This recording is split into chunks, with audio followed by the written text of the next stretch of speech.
Congress party అధికారంలోకి వచ్చిన 90 రోజుల్లోగా బోధన్ మండలాన్ని రెవెన్యూ డివిజన్గా ప్రకటన చేస్తానని సీఎం రేవంత్ రెడ్డి హామీ ఇచ్చారని, ఇచ్చిన హామీని నెరవేర్చాలని, లేదంటే మళ్లీ రెవెన్యూ డివిజన్ ఉద్యమానికి పిలుపు ఇచ్చేంత వరకు కదలిక వచ్చేలా లేదని, ప్రజాప్రతినిధులు బోధ్లో ఉద్యమం చేసే వరకు చూడకుండా revenue division, fire station, library, DSP కార్యాలయం, డిగ్రీ కళాశాల ఏర్పాటు చేయాలని, తమ ప్రాంతాన్ని అభివృద్ధి చేయాలని బీజేపీ జిల్లా అధ్యక్షులు పతంగి బ్రహ్మానందం ప్రభుత్వాన్ని కోరారు. ఈ సందర్భంగా సీఎం దిష్టి బొమ్మను దహనం చేయడం జరిగింది.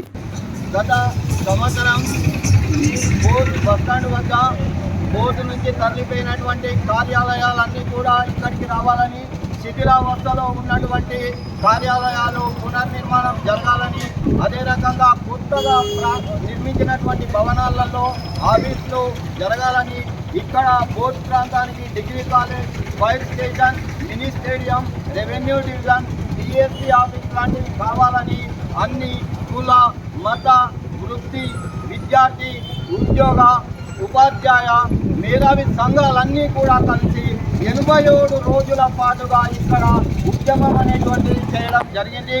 ఈ ఉద్యమానికి అప్పుడు స్పందించినటువంటి కేసీఆర్ గారు కూడా ఇవన్నీ ఏర్పాటు చేస్తామని సభలో మాటిచ్చారు.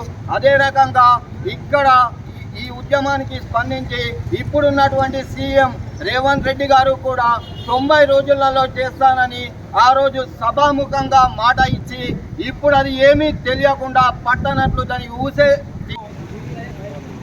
తెలంగాణలో ఆదిలాబాద్ జిల్లా అనేది రేవంత్ రెడ్డి మర్చిపోవడం జరిగింది. అక్కడ మన ఆదిలాబాద్ జిల్లా ఊసే లేకుండా పోయింది.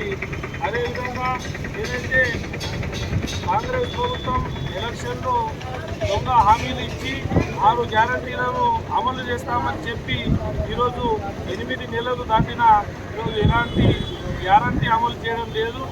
రైతులకు రైతు భరోసా ఇస్తారని ఇప్పటి వరకు రైతు భరోసా లేకపోవడం జరిగింది. అలాంటిది ఏదైతే రుణమాఫీ చేయడం జరిగిందో అట్టి రుణమాఫీలో దాదాపు 40 లక్షల రైతులు ఉంటే దాదాపు కేవలం 11 లక్షల మంది రైతులకు మాత్రమే రుణమాఫీ చేయడం జరిగింది. అది ఎంతవరకు సమంజసమని కాంగ్రెస్ పార్టీని ఈ సభాముఖంగా మేము ప్రశ్నించడం జరుగుతున్నది.